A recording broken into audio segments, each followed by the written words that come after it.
안녕하세요. 오늘도 이 이야기를 들어주시는 당신께 고맙다는 인사를 먼저 드리고 싶습니다. 제 이름은 박진수이고 올해로 73이 되었습니다. 서울 근교의 조용한 동네에서 아내와 함께 소박하게 살아가고 있지요. 오늘은 아주 중요한 이야기를 나누고자 합니다. 건강을 유지하고 싶은 우리 같은 나이의 사람들에게 꼭 필요한 이야기입니다. 약 이야기도 아니고 병원 이야기도 아닙니다. 오늘은 사람 이야기입니다. 특히 우리 건강을 은근히 갉아먹는 독성 인물들에 대한 이야기 말입니다. 제가 이 이야기를 하게 된 데는 제 오랜 친구인 이만호 씨 덕분이었습니다. 그는 저보다 2살 많았고 어릴 때부터 동네 형처럼 따르던 사람이었습니다. 그런데 몇 년 전부터 건강이 부쩍 나빠지기 시작했어요. 병원에서는 큰 이상이 없다고 했지만 그는 늘 지쳐 있었고 웃음이 사라졌고 말수가 줄었습니다. 저는 걱정이 되어 자주 전화를 걸었고 어느 날 마침내 이런 말을 하더군요. 진수야, 나 요즘 사람 만나는 게 제일 힘들어. 자세히 들어보니 그는 가까운 친척 한 사람 때문에 하루하루가 너무 고단하다고 했습니다. 자꾸 비난하고 무시하고 쓸데없는 걱정을 퍼붓고 자기 기분을 남에게 풀어버리는 사람이었어요. 그는 그 사람의 말을 듣고 나면 가슴이 답답해지고 밤에도 잠을 잘 못 이루었다고 했습니다. 놀랍게도 그 사람은 그냥 가까운 친척일 뿐 아니라 괜찮은 사람으로 보이기까지 했대요. 다른 사람들 앞에서는 잘하고 겉으로는 친절하지만 정작 가까운 사람에게는 독처럼 행동하는 사람이었죠. 그 이야기를 들으며 저는 문득 제 인생에서도 비슷한 사람들을 떠올리게 되었습니다. 예전 직장에 있던 상사, 교회에서 만났던 몇몇 사람들, 심지어 친척 중에도 그런 사람들이 있었지요. 그땐 그냥 내 성격이 부족해서 불편한 줄 알았습니다. 그런데 아니더군요. 그건 사람이 문제가 아니라 관계가 문제였던 거죠. 독성 인물이라는 건 꼭 악의를 품은 사람만을 말하는 게 아닙니다. 어떤 사람은 늘 남을 조종하려 하고 어떤 사람은 무시하거나 끊임없이 비교하거나 타인을 통해 자신의 감정을 해소하려 합니다.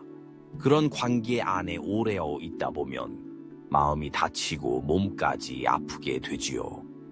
어르신들, 우리 나이가 되면 단순히 질병만이 건강의 적이 아닙니다.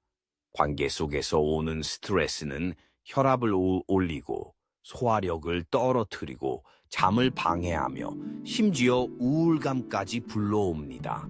젊었을 때는 참아도 되었던 일들이 지금은 더 이상 참으면 되는 문제가 아닙니다. 이제 우리는 마음을 지키는 것이 몸을 지키는 것만큼 중요해졌습니다. 그렇다고 갑자기 모든 관계를 끊어낼 수는 없습니다. 가족 중에도 그런 사람이 있을 수 있고 오랫동안 알고 지낸 친구 중에도 있을 수 있지요. 그럴 때는 먼저 내 마음에 거리를 두는 것이 중요합니다. 그 사람이 무슨 말을 하든 그 말에 내가 다 흔들리지 않도록 나 자신을 단단히 세워야 합니다. 때로는 직접 말하지 않아도 됩니다. 조용히 횟수를 줄이고 만남을 멀리하고 내 평화를 지키는 쪽으로 조금씩 걸어가는 겁니다. 제가 알고 지내던 어떤 할머니는 매주 딸의 전화를 받고 나면 항상 두통이 심해졌다고 했습니다. 딸이 전화를 걸어와선 집안 문제, 남편 문제, 자식 문제를 쏟아놓고 결국은 엄마가 도와줘야지라고 말하곤 했지요. 처음엔 할머니가 그걸 당연하게 여겼지만 시간이 지날수록 몸이 나빠졌고 병원에서도 이유를 찾지 못했어요. 그러다 어느 날 상담을 받으러 간 곳에서 이런 말을 들었다고 합니다. 지금 당신을 아프게 하는 건 그 전화일 수 있어요.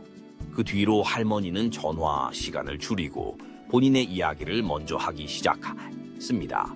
그리고 놀랍게도 두통이 서서히 줄어들기 시작했어요. 저도 경험해봤습니다. 나를 소중히 대하지 않는 사람과 계속 대화하다 보면 내 마음의 면역력이 무너지고 몸까지 아프게 됩니다. 이건 단순한 감정 문제가 아닙니다.